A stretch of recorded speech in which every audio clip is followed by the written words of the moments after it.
Welcome to The Changeover, the podcast that gives sales and marketing teams at industrial organizations the fuel to grow and prosper in today's dynamic landscape. We're Weidert Group, an integrated marketing and sales growth agency and one of the first 20 HubSpot partners in the world. We're glad you tuned in. Let's roll. In this episode, we're digging into the details of video marketing with Meg Hoppe, our VP of Creative Services. We'll uncover why video is more important and accessible than ever, and how to leverage it effectively in today's industrial marketing landscape. Let's get started. My guest today is Meg Hoppe, Vice President of Creative Services for Weidert Group.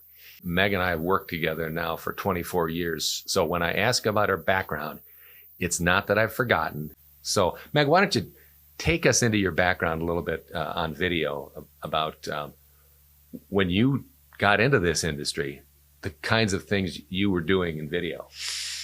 Well, as you know, I've been in this industry for 25-ish years, although I'm sure I look really young for my age. Started as a teenager. Yep. Back then, I was with a very traditional agency, of course, because that's all there was. And when we did a video, it was a big deal because clients just didn't ask for them a lot. The reason they didn't ask for them a lot is because they were pretty expensive. We could spend $60,000 on a video, and those videos were things like sales meeting videos. When you get all your salespeople together for a yearly rah-rah session, they would do a big deal production. The reason that it wasn't used more, there are a lot of reasons. The biggest of which was there was no place to distribute these and share them. You'd hand somebody a DVD, they may or they may not watch it. But and for that reason, they had very little value. You put all this money into it, you use it once, people forget about it. Not a great spend. So fast forward to today, they're being used everywhere for every kind of message, every kind of industry, because they're inexpensive. Everybody has a smartphone, so you could start there. Social media is an amazing distribution channel, whether it's LinkedIn or Twitter or Facebook. Internet speeds and bandwidth have changed so much that it's easy to produce, easy to upload, easy to view. And editing tools, I talked about the smartphone, but you still need to edit it. And those tools are fairly easy to use, fairly low cost. It doesn't mean every video should be an iPhone video. There are occasions when something of higher production value is certainly appropriate, like a history video or a video you might use at, say, the opening of a new facility, a company history event, something like that. But we encourage people not to get too hung up on the production. It's what you're saying, what you're showing that's really most important. What were the factors that kept industrials from using video more? So the cost, the lack of platforms on which to share it. But also we find that a lot of our industrial clients initially think, well, we don't have anything to say. What would we do a video about? So about us videos are pretty common. That's a great way to tell a story because nobody wants to read about your history. But if it's a cool looking video with some fun stuff, people will watch that. But now they're finding that there is a lot to say and show. Testimonials from customers are pretty compelling. If you can hear from a peer how great a company is, it means more actually in some ways than what the company itself says. There's a side-by-side comparison video. Show your product in comparison to another. Do a facility tour. A lot of industrials say, boy, when customers come to my facility, they're sold. And the problem is getting the customer there. It costs them money. They don't have time. So do a facility tour. Have a walkthrough, explain things. Show how clean it is. Show how organized it is.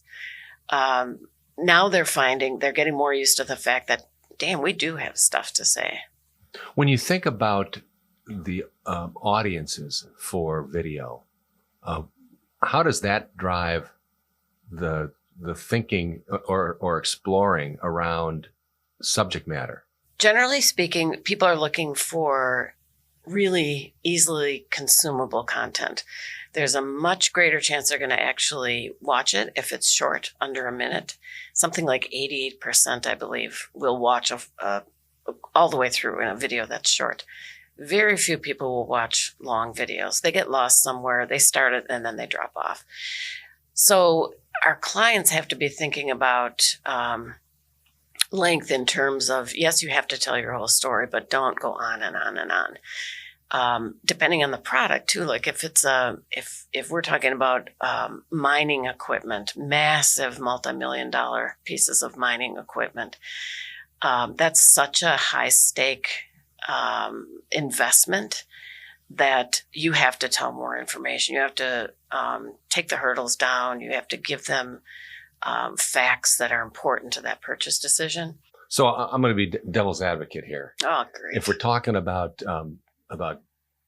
massive custom equipment, you mentioned mining equipment. We were working for a client years back, and they were selling drag lines that cost $125 million for one. Now, why would a potential buyer rather hear their engineers talk about their equipment than see a well thought out text that explains all the specs? Why would they rather hear an engineer talk about that piece of equipment? It doesn't mean you can't have that brochure, especially for something that's a multi-million-dollar purchase. It's a good follow-up or a good pass-along. But I say entertainment, it's actually education. It's been shown that people are much more apt to watch something than they are to read it. When you watch an engineer talk, you also get a sense of the company, professionalism, expertise, level of knowledge from those engineers or whoever you're interviewing. It also adds authenticity. I want to see people. What do you like? Yeah. How do you talk? Yeah. What does your environment look like? You're able to size up their attitude. You can see their conviction, probably. Yeah. Hear it. Because we all do buy from people in the end. And so hearing the people who have built something is pretty important. I mean, we've gotten engineers on videos that after you listen to them, you go, man, why didn't we do this sooner? Because they're excited. And to see an excited engineer, it's convincing because you start to feel what it'd be like to work with one of those people. Right. And people may not make the decision to purchase a multi-million-dollar piece of equipment based on a video. Typically, there's more to that, salesperson outreach. But this is what hooks them in. This is what says, wow, they look like they know what they're doing. What's the advice that you'd give to industrial marketing and salespeople on their approach to using video better? I think the first part would be make sure it's part of your SEO and content strategy, if they have one. Some don't. If a company's currently just doing blogs and advanced content, keep doing that, but work video in for all the reasons we've talked about, that people want to watch video. It's more informative, more entertaining. The second thing would be don't get hung up on making it a really polished production when appropriate. There are times where it is appropriate to do a higher quality, but don't be afraid of the iPhone. Don't be afraid of sitting down and with some lighting and stand for your phone and talking to your CEO and getting him on camera. The other thing would be focusing on value. That's probably the most important. I love the quote, and I'm not going to say it correctly, but it's essentially, people won't remember what you think is important. They remember what they think is important. So if you're talking about your history and mission, there better be a point, and it better be one that says, this is why you will benefit from working with us. The value has to be there or people aren't going to watch it. They're looking for solutions, for an easier way to do something, a less expensive way to do something. Make sure whatever your video is about delivers some kind of value. Tell them something they didn't already know. First, make sure it's mobile friendly. Most people watch video on their phone. Oddly enough, I can't imagine it, but they do.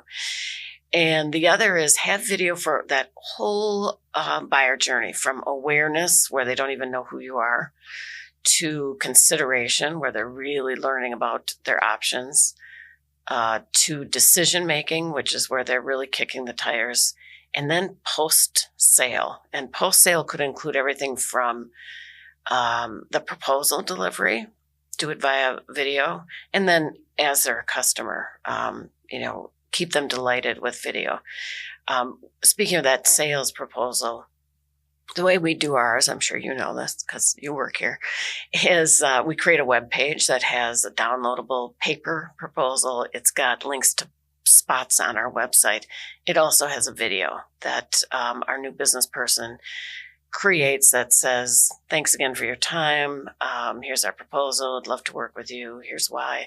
It just personalizes it a little bit. Yeah. So again, make video for all points in the buyer journey. Focus on value. Don't be afraid of low production values, and put it into your content strategy. Make it a consistent part of that. We've long embraced the they ask you answer way of thinking. Marcus Sheridan wrote a book about it, and you made everybody read it. And I made everybody read it. And so we've bought into that. What advice would you give to industrials to get at the questions that their prospects are asking along the way? How would you get at the using that they ask you answer as a source for video ideas? With new clients, we do that in a pretty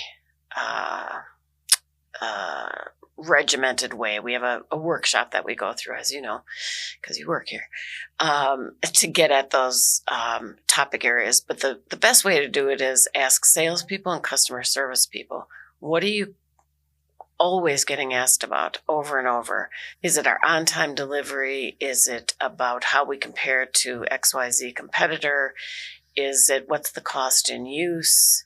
Is it how do I integrate this with my ABC system? Find those out from salespeople and customer service and make those the top priority.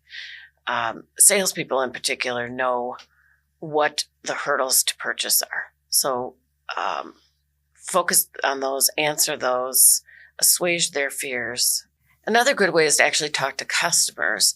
We do that for clients and I think that's a better way because we're sort of a third party. We're probably going to get more honest answers than if the client went directly and said, what do you like best about us? What don't you like about us? But those are really productive because they do tell us, boy, the best thing about them and the thing that their competitors don't do is this. So right there, this is a huge selling point. They also tell us what they don't like. And we've run into, service issues is kind of a big one, or on-time delivery is a big one. But sometimes we uncover things that would make great content, like,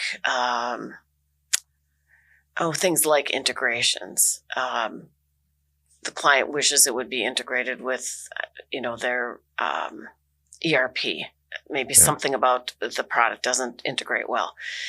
Not only is that a great thing to tell the client that, hey, you really should get on this, but it could be a content piece that maybe it's a workaround, or maybe this is going to be an upcoming feature. One of the things that, again, going back to Marcus, one of the things he taught us is that talking about your shortcomings is a great way to build authenticity and credibility, that your audience is going to believe you if they hear you talking about, we're not the best in these situations. Well, this is what we do well. So the landscape has changed. We're seeing the results that early adopters are getting from some aggressive use of video. People are much more engaged with the content and are more likely to share it, 20 times more likely to share it on LinkedIn than an article. it's more consumable. It's more entertaining. And I don't mean funny. You get sound, you get action, you get audio.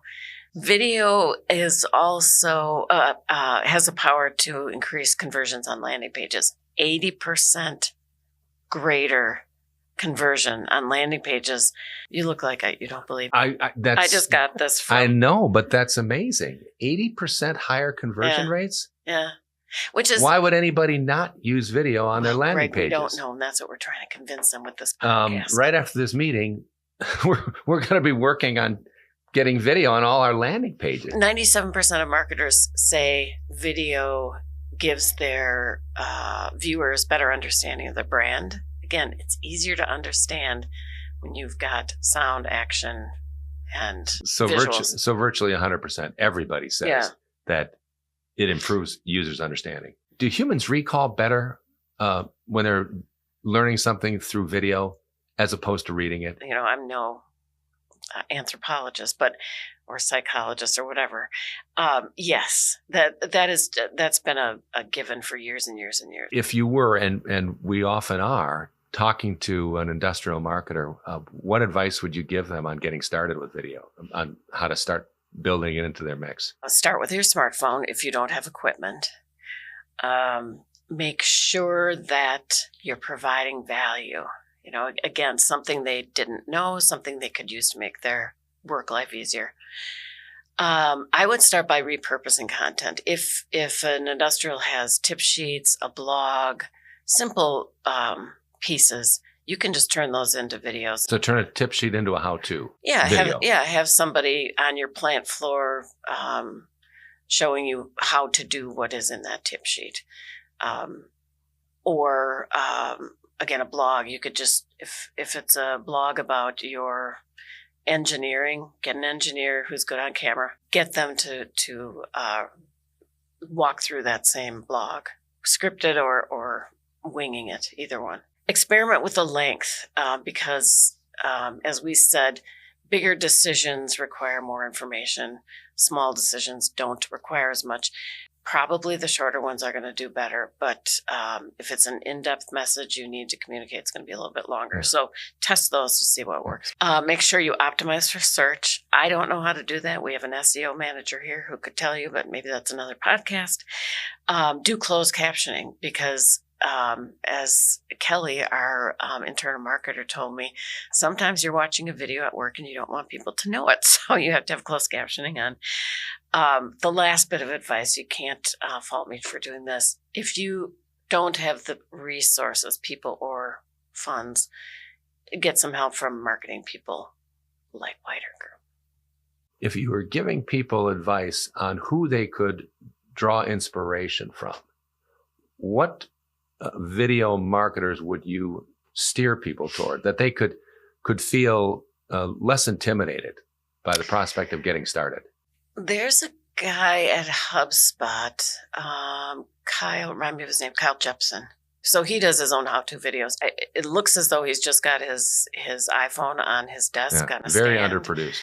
Yeah, underproduced. I think he's in his own home. Yeah. He has tips primarily. Yeah. They're so helpful. He's a little entertaining. They're short. But he's giving people tips on how to use different features of HubSpot and how to use them. So not every industrial is going to have tips on how to, run a massive paper machine. But if there are tips for doing something, you will be inspired by him and how easy it is and how inexpensive. Yeah, yeah, and he just started with the epiphany that he knew a lot of things that people would want to hear about. So we've covered a lot of ground here. Have you enjoyed my visit on your podcast? Oh, immeasurably. It's been something. Have I been your best guest yet? Well, you're going to be in the top 4.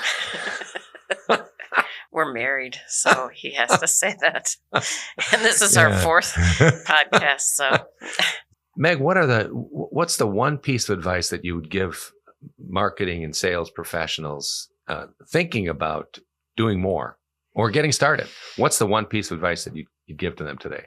I guess it would be don't let the desire for perfection get in the way, because it will be good. If you're if you're hitting on a topic that's important to the customer or prospect, if they're going to get some value out of it, in other words, learn something they didn't know, don't strive for perfection. Just start. Just take a step. I think the other piece of that is listen to your audience. Is make it real easy for people to give you feedback on what you've done, and show that you're accessible to listening to them, because hopefully you'll get questions from them that they want you to address. Once you post that, you make it clear you're going to listen, that you're going to monitor comments. If you're posting on LinkedIn or some other social media, that you're going to be a human being who watches what your audience, how they interact with what you're doing. Yeah. Because nothing builds momentum like showing you're a human who cares what they want. Are you going to invite me back? Well, we're going to wait to see how the audience responds. Thanks for joining us on the Changeover Podcast. Remember to subscribe on Apple, Spotify, YouTube, Weidert.com, or wherever you get your podcasts. Let us know what you'd like to hear about next time by messaging Weidert Group on social media. Thanks for watching.